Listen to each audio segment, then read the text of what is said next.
Assalamualaikum warahmatullahi wabarakatuh. Salam sehat dan bahagia Bapak dan Ibu.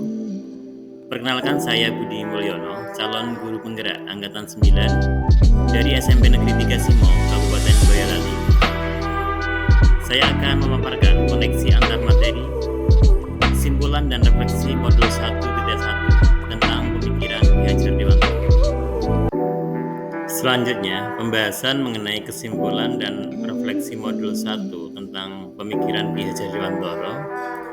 Ini meliputi 3 hal. Yang pertama adalah bagaimana pemahaman saya mengenai murid dan juga pembelajaran di kelas sebelum mempelajari modul 1.1. Kemudian yang kedua, perubahan apa yang didapatkan dari pemikiran setelah mempelajari modul ini. Kemudian yang ketiga adalah implementasi nyata apa yang selanjutnya dapat diterapkan agar lebih baik pengelolaan pembelajaran di kelas dan juga mencerminkan pemikiran Ki Hajar Dewantara.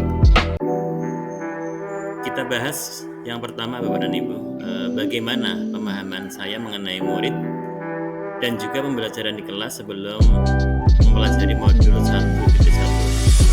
Bahwasanya sebelum saya mempelajari modul 1.1 ini, awal mulanya saya menganggap guru adalah satu-satunya penentu keberhasilan pembelajaran. Jadi kegiatan pembelajaran seringkali lebih didominasi oleh guru. Ini guru yang aktif, sementara murid ini hanya sebagai objek pembelajaran, sehingga semua pembelajaran berpusat pada guru atau dikenal juga sebagai teacher center. Di dalam pembelajaran hanya sebatas mentransfer materi saja. Artinya adalah ketuntasan dalam penyampaian materi ini dianggap lebih penting dibandingkan harus memperhatikan kondisi dan karakteristik pemikiran murid. Kemudian juga menganggap bahwasanya semua siswa ini harus memiliki target yang sama. Guru hanya melihat nilai kognitif saja. Jika murid sudah mencapai ketuntasan, maka dianggap pembelajaran sudah berhasil. Kemudian di dalam melaksanakan pembelajaran ini juga tidak memperhatikan apakah siswa benar-benar sudah paham atau belum. Kemudian terkadang sering mengeluh juga jika banyak siswa yang belum mencapai ketuntasan setelah melakukan evaluasi, atau dianggap bahwasanya pembelajaran hanya sebagai pembahasan berikutnya adalah perubahan pemikiran atau perilaku apa setelah mempelajari modul ini. Jadi bahwasanya saya menyadari apa yang saya pikirkan dan saya lakukan selama ini ternyata kurang tepat. Pembelajaran yang saya lakukan selama ini berpusat pada guru, padahal seharusnya adalah berpusat pada murid. Jadi pembelajaran yang dilakukan ini adalah murid harusnya bebas berekspresi, murid bebas mengemukakan pendapat, dan juga murid bebas berkreasi. Setelah melakukan pembelajaran pada modul ini, saya juga lebih paham bahwasanya di dalam pembelajaran kita harus memperhatikan yang namanya kodrat. Jadi kita harus mampu memberikan dorongan, tuntunan terhadap segala kekuatan kodrat yang dimiliki anak agar ia mampu mencapai keselamatan dan kebahagiaan yang setinggi-tingginya. Kemudian saya juga mampu untuk bisa memahami bahwasanya dalam pembelajaran ini harus mampu menuntun murid atau menjadi among. Kita harus berusaha menuntun segala kodrat pada anak, yaitu adanya kodrat paham dan kodrat bicara. Apapun yang dimiliki oleh anak, ini ada potensi yang dimiliki sejak lahir yang masih seperti garis samar. Kemudian tugas seorang guru adalah mengembangkan garis tersebut untuk menjadi lebih dominan atau juga mendorong kemampuan yang dimiliki anak yang semula belum baik menjadi lebih baik, kemudian dituntun menjadi lebih baik lagi.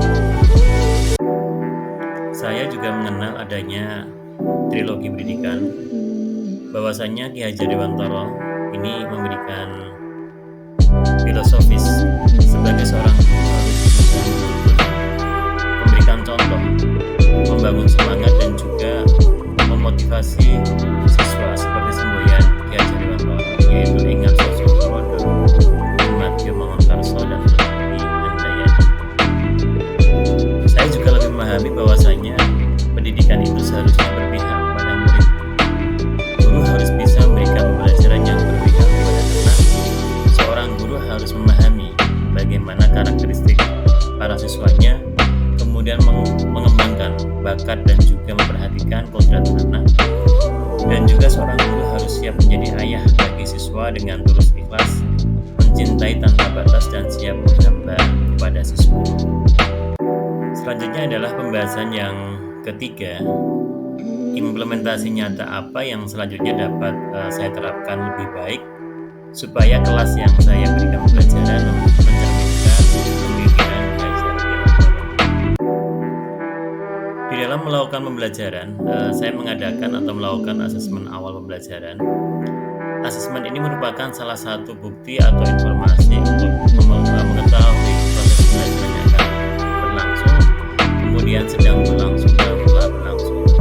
Asesmen ini juga bertujuan untuk mengetahui karakteristik dan juga bagaimana gaya belajar para siswa supaya nanti pada waktu menerima pembelajaran, para siswa menerima pembelajaran dengan maksimal. Di dalam pembelajaran, saya juga memperhatikan bahwasannya kodrat seorang anak ini adalah masih senang bermain. Artinya ketika di dalam pembelajaran kita menerapkan bermain sambil belajar atau belajar sambil bermain, hal ini akan menjadi alternatif supaya pembelajaran tidak membosankan dan dapat diterima oleh para siswa dengan menyenangkan.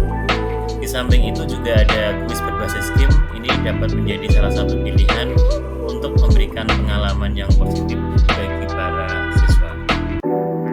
Selanjutnya di dalam pembelajaran, saya juga menerapkan trilogi pendidikan. Jadi konsep trilogi pendidikan ini, guru hanya bisa menuntun, kemudian memberikan contoh, membangun semangat dan memotivasi anak seperti semboyan Ki Hajar Dewantoro, yaitu Engar Sosum Tulodo, Ing Madya Mangun Kerso dan Tuturi Handayani. Ketika kita berada di depan, harus kita bisa memberikan contoh atau teladan bagi anak-anak. Kemudian ketika di tengah-tengah kita membangun semangat dan memotivasi anak. Kemudian ketika di belakang kita memberikan dorongan kepada anak-anak supaya bisa berlatih dan juga menjadi seorang pemimpin. Dan yang terakhir adalah pendidikan yang diberikan ini harus sesuai dengan kodrat alam dan kodrat zaman para murid. Pembelajaran disampaikan dengan memperhatikan karakteristik siswa dan juga mendorong siswa agar mereka terbuka terhadap perubahan dan perkembangan zaman supaya para siswa ini nanti mampu beradaptasi dan siap menjadi generasi